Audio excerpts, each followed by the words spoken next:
में जितनी शंकर की आराधना कर सकते हो उतनी करो।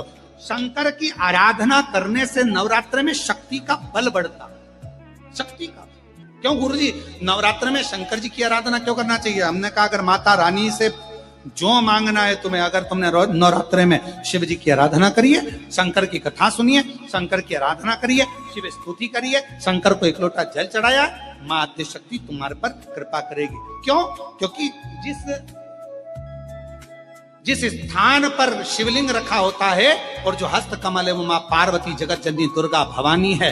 जब हम जल चढ़ाते हैं मां आद्य शक्ति अम्बा जगदम्बा 64 योगिनियों पर वो जल चढ़ जाता है और जगत जननी नवरात्र में प्रसन्न होती है। जो आप पहले दिन ही कलश स्थापना होती है और पहले दिन ही आपको ये ज्ञान हो जाए कि बच्चे पूछे कि कलश क्यों रखा जाता है, कलश के ऊपर आम के पत्ते क्यों लगाए जाते हैं, कलश के ऊपर नारियल क्यों रखा जाता है, कलश के ऊपर 9 बार मोली क्यों बांधी जाती है, मोली मतलब लच्छा नाड़ा 9 बार क्यों लपेटा जाता है नारियल के ऊपर, कलश के ऊपर जब रखते हैं।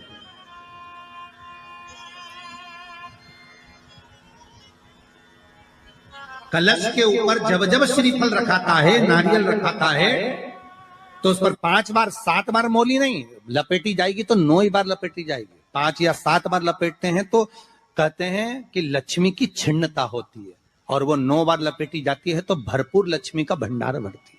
क्यों क्यों कहते हैं? भगवान कुंभ का निर्माण कर रहे हैं, भगवान कलश का निर्माण कर रहे हैं, और भगवान स्वयं ब्रह्मदेव कर रहे हैं कि आप ऐसा निर्माण कर दो जिसमें 33 कोटि देवता स्वतः विराजमान हो जाए। तो भगवान ने उस कलश का निर्माण कर दिया। अब कलश का निर्माण करा तो स्वयं भगवान ब्रह्मदेव बोले, प्रभु इस कलश के अंदर मेरा स्थान कहां है, मेरा स्थान कहां है?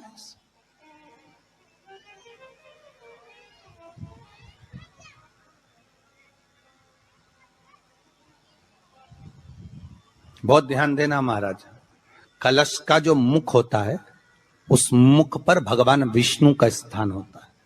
किसका स्थान है? भगवान विष्णु का। थोड़ा सा नीचे आओगे, जहां से कलश का मुख दबा हुआ होता है, वह जगह भगवान स्वयं शिव की होती है। किसकी जगह है? भगवान शंकर की। कलश का अग्रभाग, नीचे का भाग जहां से फैला हुआ होता है, वहां ब्रह्मा का आधिपत्य स्थापित होता है। फिर कलश का जो नीचे का भाग होता है वो भगवान शिव और शक्ति का स्थान होता है। कलश के बाहरी भाग में, जहां पर बाहर का हिस्सा होता है, उस कलश के बाहरी भाग में 33 कोटि देवताओं को भगवान शंकर ने लाकर विराजमान किया होता है। महाराज भगवान शंकर 33 कोटि देवताओं को निमंत्रण देकर उस कलश में विराजमान कर दिया। कितना सुंदर लिखा है देवी भागवत के अंदर कि जहां कलश की स्थापना होती है उस जगह पर किसी देवताओं को बुलाने की जरूरत नहीं होती। 33 कोटि देवता उस जगह पर स्वतः विराजमान हो जाते हैं। स्वयं 33 कोटि देवता स्वयं वहां विराजमान। नवरात्रे एकम से प्रारंभ नहीं होते, अमावस्या की रात्रि से प्रारंभ हो जाते, इसलिए इसको कहते हैं नवरात्रे।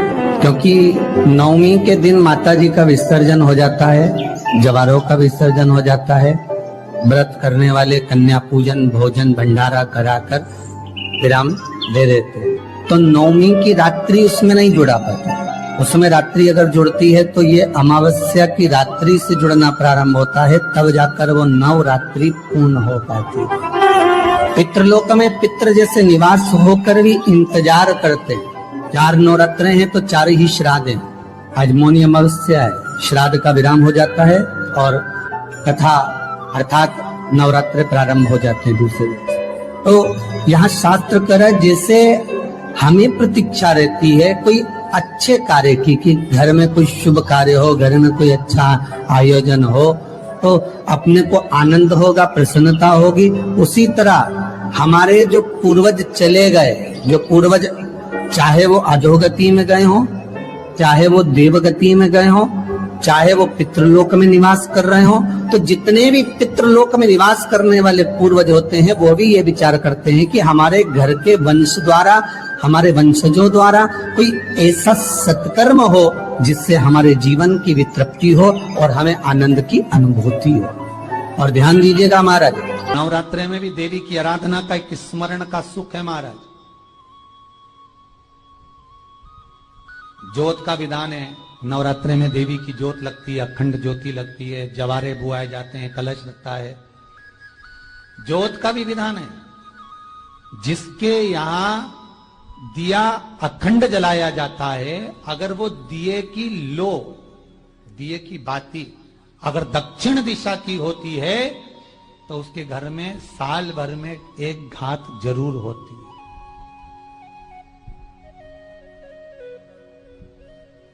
जो दिया अखंड जलता है उसकी बाती का मुख दक्षिण का नहीं होना चाहिए। अगर आपने देवी भागवत का स्मरण कराओ, देवी भागवत को अगर सुना हो, तो देवी भागवत में स्पष्ट किया गया कि पूर्व की ओर मुख करा हुआ दिया, अर्थात पूर्व की ओर ज्योत जो जलाई जाती है वो संपदा की वृद्धि करती है। पश्चिम की ओर मुख कर कर जो ज्योत लगाई जाती है महाराज, वो वैभव को देती है।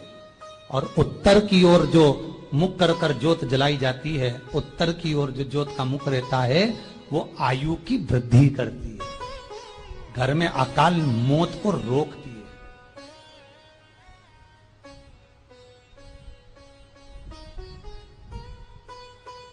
रात्रि का जो भाव तत्व है उसको भी अच्छे से समझ लेना। दक्षिण की ओर ज्योत ना लगाएं, अगर आपको लगाना है पूरब की लगाएं, पश्चिम की लगाएं या उत्तर की लगाएं।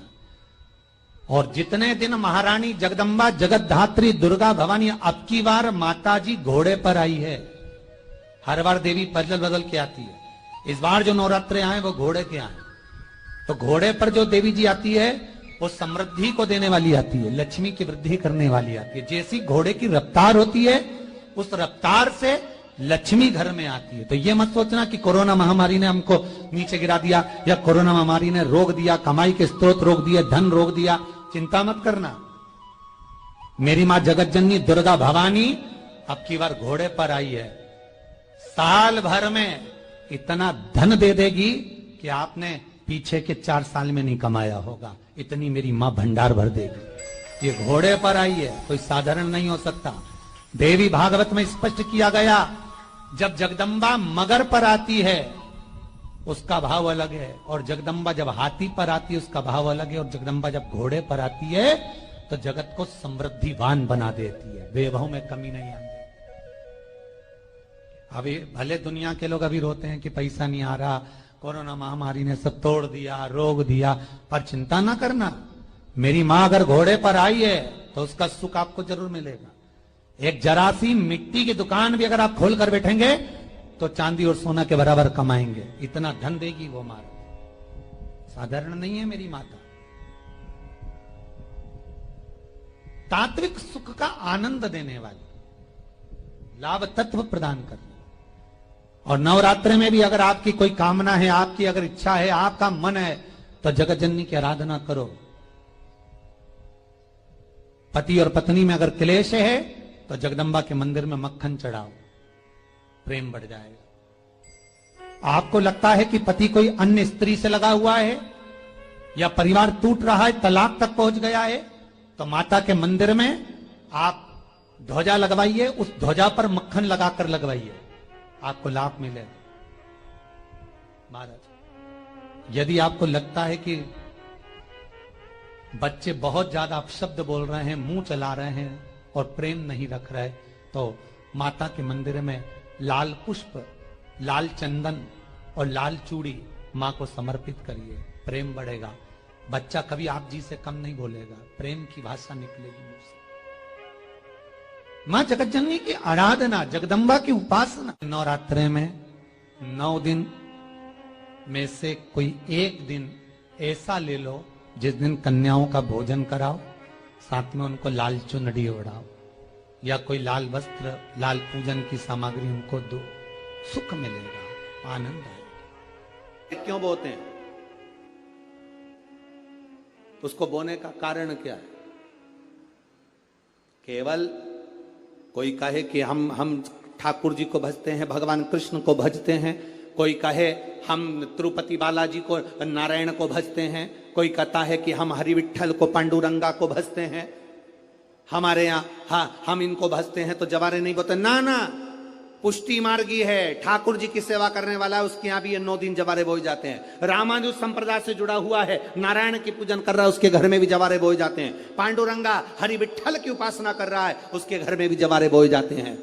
जवारे का महत्व हमारे यहाँ शास्त्र कहता है। क्या महत्व है उसका, क्या फल है उसका? महाराज, जब देवी माता ने दुर्गा भवानी को पंचायत में बुलाया गया, शिव पंचायत में मां दुर्गा बैठी हुई है, और शिव पंचायत में जब दुर्गा भवानी बैठी, उपद्रवियों ने उपद्रव मचाया, अहंकारियों ने अहंकार मचाया, असुरों ने, राक्षसों ने हाहाकार मचाना प्रारंभ करा। तब उस समय पर देवाधिदेव महादेव माता पार्वती को देखकर, दुर्गा भवानी को देखकर मुस्कुरा रहे थे। केवल शिव मुस्कुरा रहे हैं, पार्वती को देखकर, दुर्गा भवानी को देखकर, मां जगत जननी को देखकर केवल मुस्कुरा रहे हैं। तब देवता सूर्य नारायण ने भगवान शिव जी को देखकर हाथ जोड़कर प्रार्थना करी। भास्कर देव बोले, सूर्य नारायण बोले, बाबा मेरे मन के संशय को मिटा दीजिए। शिव जी ने पूछा क्या काम है, बोलो क्या चाहते हो? शंकर भगवान से सूर्य देव, भास्कर देव कहते हैं, प्रभु आपके मुस्कुराने का कारण क्या? भारत की भूमि पर जितनी जगह पर भी आप लोग कथा सुन रहे हो, आस्था चैनल पर, फेसबुक, यूट्यूब पर जितने लोग कथा सुन रहे हो, बड़े ध्यान से सुनना कि जवारे क्यों बोए जाते हैं। नवरात्रि में जवारे की महत्वता क्यों होती है, क्यों बोया जाता है, मिट्टी में गेहूं डालकर क्यों उत्पन्न किया जाता है, उसकी महत्वता क्या है? सूर्य नारायण पूछ रहे हैं भगवान देवाधिदेव महादेव से, आप दुर्गा भवानी को देखकर मुस्कुराए, आप हंसे हैं, आपके चेहरे पर प्रसन्नता आई है, कारण क्या? और महाराज देवाधिदेव महादेव ने कहा, यहां भगवान विष्णु, गणेश जी, भास्कर देव, आप सब बैठे हो। असुरों ने आक्रमण कर दिया, असुरों ने आक्रमण करा है, और वह असुर आक्रमण कर दिए हैं तो वो असुर प्रवेश कर रहे हैं, उपद्रव मचाकर, हाहाकार कर कर नष्ट करने वाले हैं इस पूरी पृथ्वी को। तो फिर उसको बचाएगा कौन, कैसे बचेगा? शिव जी ने कहा चिंता मत करो। दुर्गा ने अपने केश का स्मरण किया, एक केश को माता पार्वती जी ने अपने हाथों से छुआ, छूते ही एक कुंड में सुंदर जवारे उत्पन्न हुए हैं। जब तक वो जवारे बड़े नहीं हो जाते, जब तक वो जवारे थोड़े प्रबल नहीं हो जाते, तब तक एक भी असुर प्रवेश नहीं कर सकता, हाहाकार नहीं मचा सकता और अंदर आ नहीं सकता। शिव महापुराण की कथा कहती है, जवारे जिसके यहाँ बोए जाते हैं, जवारे का, आप लोग कहते हैं कहीं पर देवी जी बैठी हैं, किसी के यहाँ मिट्टी की मूर्ति आई, 21 फीट की, 41 फीट की, 15 फीट की, 10 फीट की, 25 फीट की देवी जी की प्रतिमा स्थापना हुई। लोग कहते हैं हम देवी जी का दर्शन करने जा रहे हैं, दुर्गा जी का दर्शन करने जा रहे हैं। शिव महापुराण की कथा कहती है वो दुर्गा जी का दर्शन नहीं, देवी का दर्शन नहीं। नवरात्रे में जहां जवारे बोए जाते हैं वहां मात्र आप पांव रखते हैं तो अपने घर में से क्लेश दूर हट जाता है, अहंकार दूर हट जाता है, अभिमतता दूर हट जाती है, तकलीफें दूर हट जाती है। जिसके घर में जवारे बोए जाते हैं वहां से अहंकार, काम, लोभ, आसक्ति, वासना, तृष्णा और दुख, तकलीफें दूर हट जाती है। तो जवारे का मूल का तत्व आनंद, सुख। महाराज उसको समझने वाला समझ सकता। और आप लोगों को तो आज बहुत बहुत भगवान ने कृपा करी है, जो आप पहले दिन ही कलश स्थापना होती और पहले दिन ही आपको ये ज्ञान हो जाए कि बच्चे पूछें कि कलश क्यों रखा जाता है, कलश के ऊपर आम के पत्ते क्यों लगाए जाते हैं, कलश के ऊपर नारियल क्यों रखा जाता है, कलश के ऊपर 9 बार मोली क्यों बांधी जाती है, मोली मतलब लच्छा नाड़ा 9 बार क्यों लपेटा जाता है नारियल के ऊपर, कलश के ऊपर जब रखते हैं।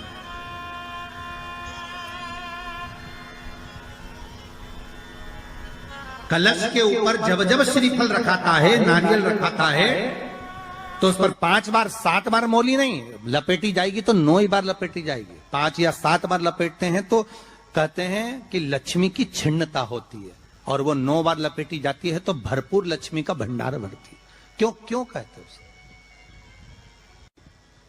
भगवान कुंभ का निर्माण कर रहे हैं, भगवान कलश का निर्माण कर रहे हैं, और भगवान स्वयं ब्रह्मदेव कर रहे हैं कि आप ऐसा निर्माण कर दो जिसमें 33 कोटि देवता स्वतः विराजमान हो जाए। तो भगवान ने उस कलश का निर्माण कर दिया। अब कलश का निर्माण करा तो स्वयं भगवान ब्रह्मदेव बोले, प्रभु इस कलश के अंदर मेरा स्थान कहां है, मेरा स्थान कहां है?